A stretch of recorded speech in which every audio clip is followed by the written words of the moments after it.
All right, welcome back all you cool cats out there. Here we are with another AerialBot, 1 of 5 to complete Superion. This is Air Raid, and just like his AerialBot twin, Slingshot, he's got similar articulation, a lot of fun elements, minimal deco, but still makes a presence. I like these two dual wielding blasters. They kind of remind me of RoboCop's blaster. Unlike Slingshot that you could put them on the forearm or in the fist, this one you can only put on the wings or in his hands.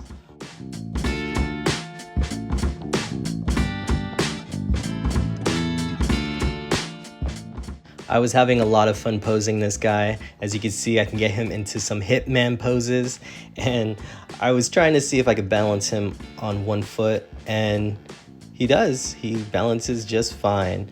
That's what I love about Transformers is they got wide feet, and this one definitely looks cool holding his blasters and looks like he's mid-flight.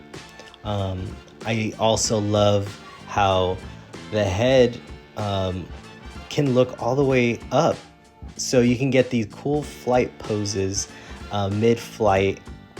If you put him on a stand, he can do even more posing. These AerialBots are great. They're not only combiner guys, but you can have them stand alone. And as you can see, I put his wings down, so you can have them with the wings back or with the wings down. And yeah, this guy is fun.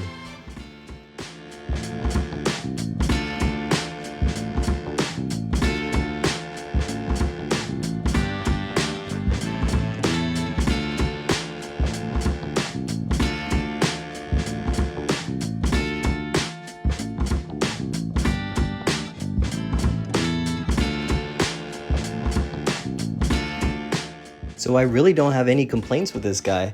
The joints are tight, the articulation is on point, colors are cool. Maybe if he had some more decos, but I'm sure they're gonna re-release him in toy deco form. But he works really well with his brethren over here, Slingshot, Air Raid. Can't wait to get the Superion and Silverbolt all put together, standing right next to Optimus Prime. And yeah, I think this guy deserved a redo from the Combiner Wars. Honestly, this guy stands out like he's from the '86 movie. They really did their homework on getting that animation accurate look to him. And although Menasor was completely awesome, I wasn't too much of a fan of standalone Decepticons, but this Superion is going to look awesome next to Menasor. I'm so stoked, and this wave of Age of the Primes, they're all well made. I'm glad I'm collecting right now.